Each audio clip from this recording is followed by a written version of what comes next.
بسم اللہ الرحمن الرحیم۔ قبیلہ بنو تمیم میں بچیوں کو زندہ دفن کرنے کا رواج بہت زیادہ تھا۔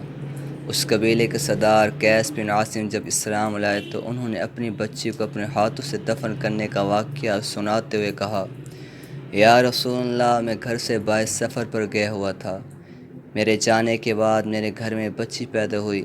اگر میں گھر میں ہوتا تو میں اس کی آواز سن کر اس کو مٹی میں دفن کر دیتا۔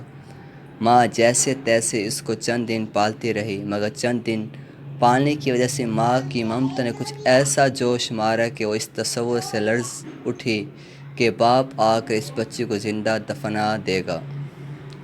چنانچہ اس نے میرے ڈر سے اس بچی کو اس کی خالہ کے گھر بھیج دیا کہ وہاں پرورش پا کر جب وہ بڑی ہو جائے گی تو باپ کو بھی رحم آئے گا۔ میں جب واپس آیا تو معلوم ہوا کہ میرے ہاں مرا ہوا بچہ پیدا ہوا تھا۔ بات آئی گئی ہو گئی، بچی اپنی خالہ کے زیر سایہ پلتی رہی یہاں تک کہ وہ کافی بڑی ہو گئی۔ ایک دن میں ضروری کام سے باہر گیا۔ ماں نے یہ سوچا کہ بچی کا باپ گھر نہیں ہے، کیوں نہ اس کو بلا کر مل لوں۔ اس نے اس بچی کو بلا لیا۔ کچھ دیر بعد میں بھی گھر پہنچ گیا۔ کیا دیکھتا ہوں کہ خوبصورت چھوٹی سی بچی ادھر ادھر پھر رہی ہے۔ میرے دل نے ایک انجانی سی محبت نے جوش مارا۔ میری بیوی نے بھی میری نظروں کا اندازہ دے کر بھانپ لیا کہ باپ کی محبت نے جوش مارا ہے اور خون کا اثر رنگ لایا ہے۔ میں نے اپنی بیوی سے پوچھا، نیک بخت، یہ کس کی بچی ہے؟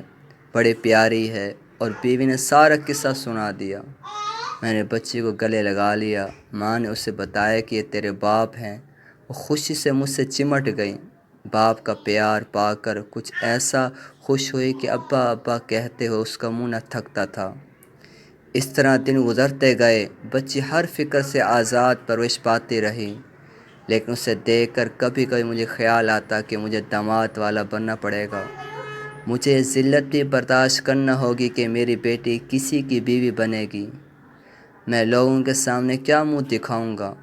میری عزت خاک میں مل جائے گی۔ آخر میری عزت نے مجھے جھنجھوڑا اور میرے صبر کا پیمانہ لبریز ہو گیا۔ میں نے طے کیا کہ اس ذلت کے سامان کو دفن کر کے ہی دم لوں گا۔ میں نے اپنی بیوی کو کہا کہ بچی کو تیار کرو، میں اسے اپنے ساتھ دعوت میں لے جاؤں گا۔ بیوی نے اسے نہلا دھلا کر تیار کر دیا۔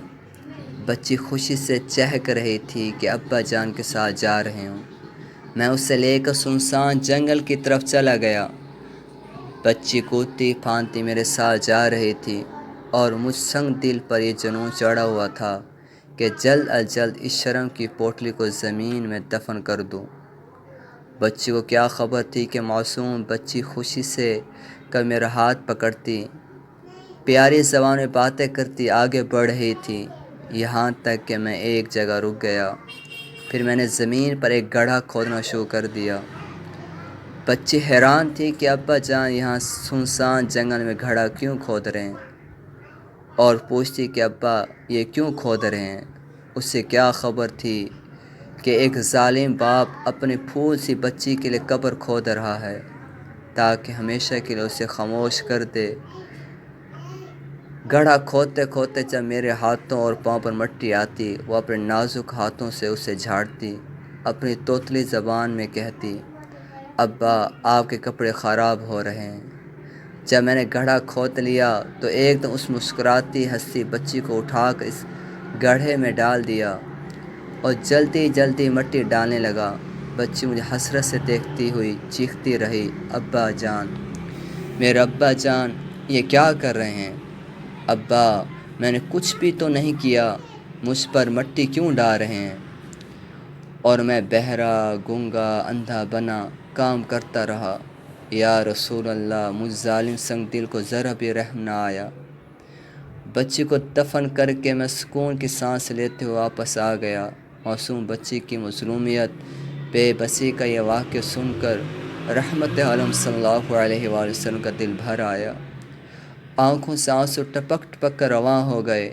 آپ صلی اللہ علیہ وآلہ وسلم رو رہے تھے اور کہہ رہے تھے، یہ انتہائی سنگ دلی ہے جو دوسروں پر رحم نہیں کھاتا۔